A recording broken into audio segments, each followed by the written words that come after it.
నమస్తే అన్న అందరికీ నమస్కారం. ప్రస్తుతం భారతదేశ వ్యాప్తంగా మనం చూసుకుంటే చాలామంది భారతీయులు తమ కోపాన్ని ఎలా చూపించాలో తెలియక పాకిస్తాన్ జెండాలను రోడ్డు మీద వెచ్చి అలాగే కాల్చివేస్తూ ఉన్నారు.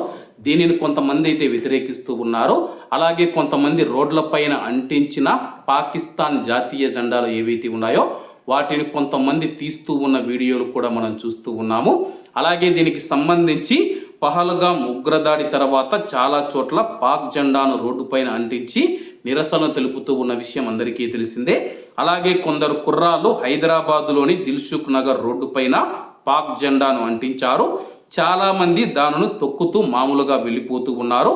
కానీ అక్కడికి వచ్చిన ఒక బుడ్డోడు మాత్రం ఆ జెండాను చూడగానే ఊగిపోయాడు. కాళ్ళతో ఎగిరెగిరి తొక్కుతూ ఆ దేశం పైన ఉన్న తనకున్న కోపాన్ని ప్రదర్శించాడు. ప్రస్తుతం ఈ వీడియో చూసిన నెటిజన్స్ షబాష్ బుడ్డోడా అంటూ కామెంట్ చేస్తూ ఉన్నారు. అలాగే చాలామంది మనం చూసుకుంటే పాకిస్తాన్ జెండాలను అంటించినప్పుడు కొంతమంది అయితే తీసివేస్తూ ఉన్నారు. అటువంటి వాళ్ళపైన కేసులు నమోదు చేసి దేశద్రోహం కేసు నమోదు చేసి జైల్లో వేయవలసిన అవసరం ఎంతైనా ఉంది. ఎందుకంటే గాని ఇలాంటి దేశద్రోహుల వల్లే భారతదేశానికి ఎక్కువ ముప్పు ఉంది. కాబట్టి అందరూ బాగుండాలి, అందులో మనం ఉండాలి. అందరికీ నమస్తే అన్న, జై హింద్.